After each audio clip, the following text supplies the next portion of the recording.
Smash protecting. So this is a receptacle cover, and it's a shallow receptacle cover. So I simply cut the slot a little bit bigger because it's already about the right size. You can see that. So I cut it just a little bit more up higher so that I could fit this in, and then that gives it the right space to fit inside. So that'll be mounted right there and should protect it from being bashed around.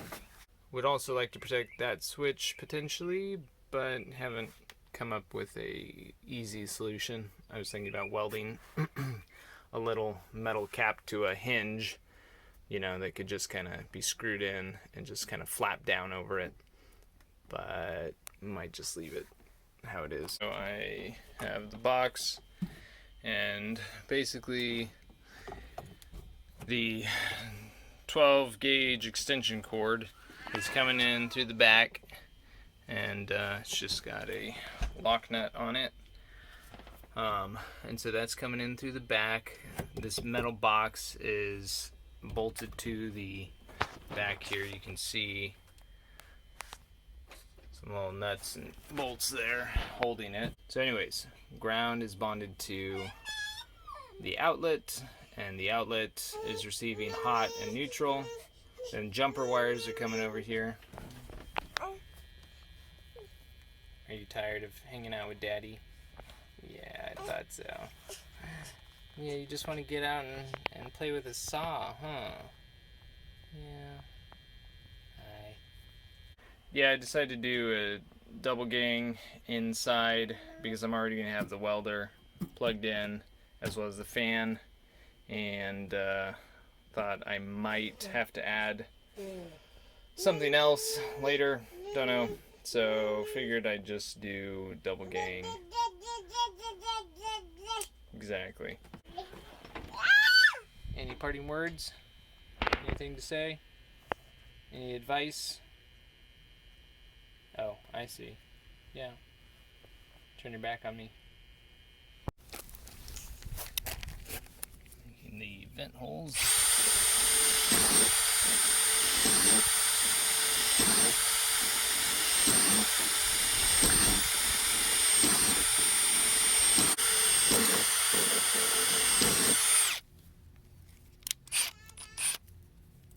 So I figure a bunch of holes would maintain the strength of the panel. We had the problem of not enough ventilation in here, and so I drilled the holes back there so that I could put this fan. This is a little 9-inch fan from Walmart. I think it was $9, and I've got 2 bolts through the feet holding it in place. So it's just plugged over here into the double gang box, and it's just set to always be on, setting 3, so that when I plug in, this fan starts running immediately. Since I don't have any video of me cutting the holes in the box, I figured I'd just point out that I am using this oscillating saw and a fine wood blade on it to cut most of the straight holes. For holes that need to be smaller than that, like that power switch, I'm just using a box knife or a utility knife with a sharp blade. That cuts through this pretty well, so if you don't have an oscillating saw, you can still do it with that. As for any round holes, obviously I'm using wood blades. I have some actual hole saws, but I was too lazy and just tried using the spade bits. Spade bits work okay. The large spade bit didn't work so great, but if I had been paying attention to what I was doing, it would have worked out a little bit better.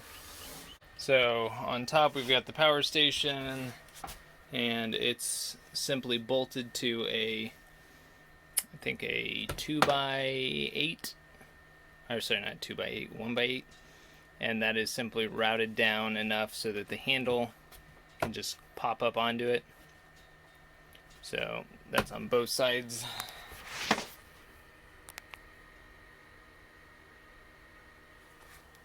So that's easy to remove.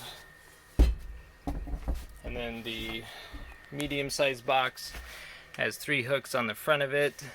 It's got just a chunk of maple that is literally just held in place with a couple of wood screws on the inside. And then it's got these hooks that are just in the maple.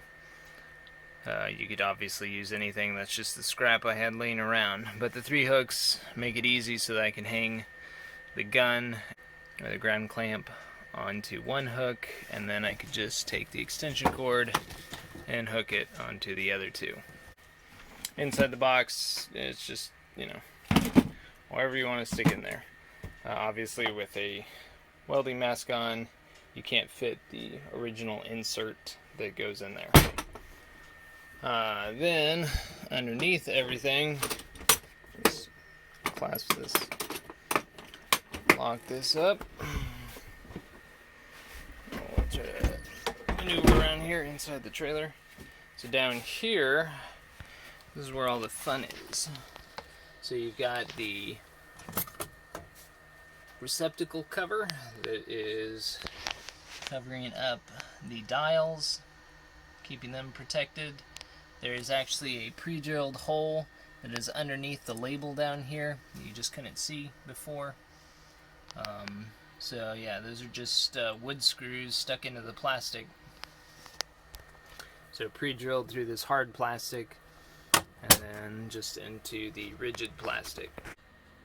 Over here on this side, you've got the gun and the ground clamp and the extra outlet so that you can plug into it. Say you've got a grinder or something else, just a pass-through plug right there. It's also 20 amp like everything else. And then you've got the vents on this side. Also the vents right down there. Let's see, right there.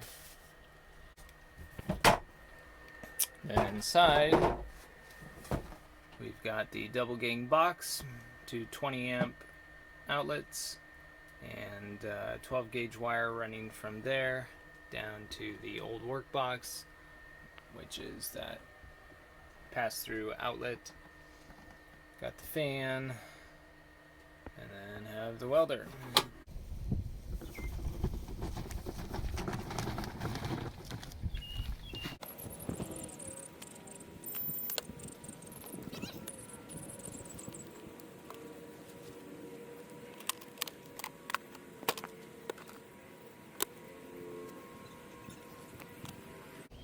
So everything is running off of battery power now.